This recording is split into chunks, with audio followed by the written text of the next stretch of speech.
The first fracture splits the glass like lightning. I freeze as the creature tilts its head, tapping again. The pane shatters inward, shards raining around me.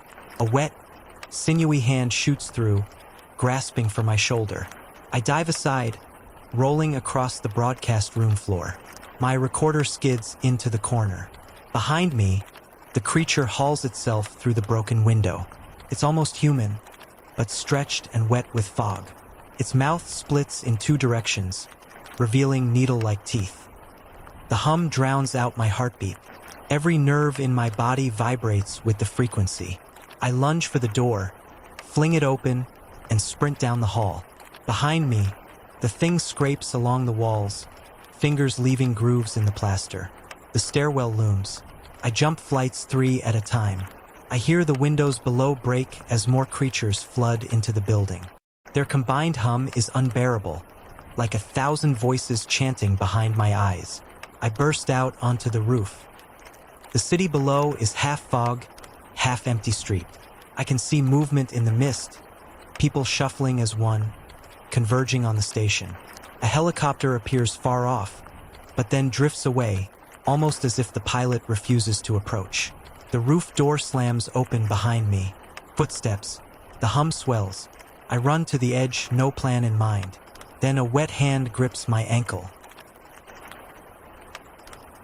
I kick and twist, but the creature's grip is like steel. Another hand appears beside it, then another, 3 separate arms, all pulling me toward the roof's edge. I grab a metal pipe from the roof and swing down. The blow connects with a sickening crunch. The arm releases, but the others keep dragging.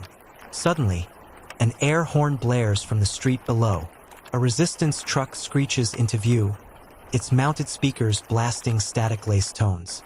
The hum falters just for a second. I seize the chance and scramble free. The creatures hesitate, twitching, before sliding back toward the roof hatch, melting into the darkness below. I descend the fire escape and leap into the back of the truck. Inside, survivors huddle over makeshift equipment. Frequency disruptors, portable jammers, and a map of the city with red marks all over it. The driver, a man with sunken eyes, shouts over the chaos. They're spreading through the tunnels. We've got one shot to cut the hive off before the fog takes the entire city back. The truck speeds toward the industrial sector. Behind us, fog snakes along the ground like pursuing fingers. Then, from the rear window, I see the broadcast tower topple silently, crashing into the street. The hum returns louder than ever. We dive into an abandoned subway and trance as the hum rattles every metal beam. The plan is insane. Plant an improvised EMP at the heart of the hive, somewhere in the tunnels where the creatures converge. The subway is pitch black. My flashlight trembles in my hand. Every drip and echo feels alive. We navigate the tunnels by the markings of the old resistance. Red arrows, scrawled in chalk, lead us deeper underground. The hum vibrates through the concrete. Finally, the passage opens into a cavern. It's the same one I saw before, walls glistening with moisture, lined with half-absorbed human shapes. Their eyes move, following us. Their lips mouth silent words in unison. At the center of the cavern writhes the hive's heart, a massive pulsating structure of fused limbs and tendrils, glowing with a cold light. Every hum we've heard comes from this thing. The engineer among us sets the EMP device near the base. He whispers, 30 seconds to charge. We all back away, watching the timer. Then, the hive opens an eye, huge, lidless, staring directly at me. The hum spikes into a scream inside my skull. My body locks up. My mind flashes images not my own. Streets full of fog, the city collapsing, humanity kneeling before the hive. The others scream too, dropping to their knees. One survivor crawls toward the heart, almost worshipping it. The hive's tendrils wrap around him and pull him in.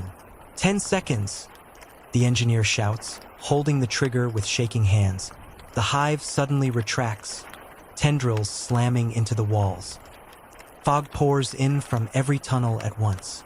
From the ceiling, pale arms emerge like stalactites, reaching for us. The EMP detonates. A blinding flash fills the cavern. The hum cuts out completely, leaving ringing silence. The heart shudders and collapses, splattering ichor across the stone. We run. Behind us, the tunnels quake. The fog thins as if fleeing.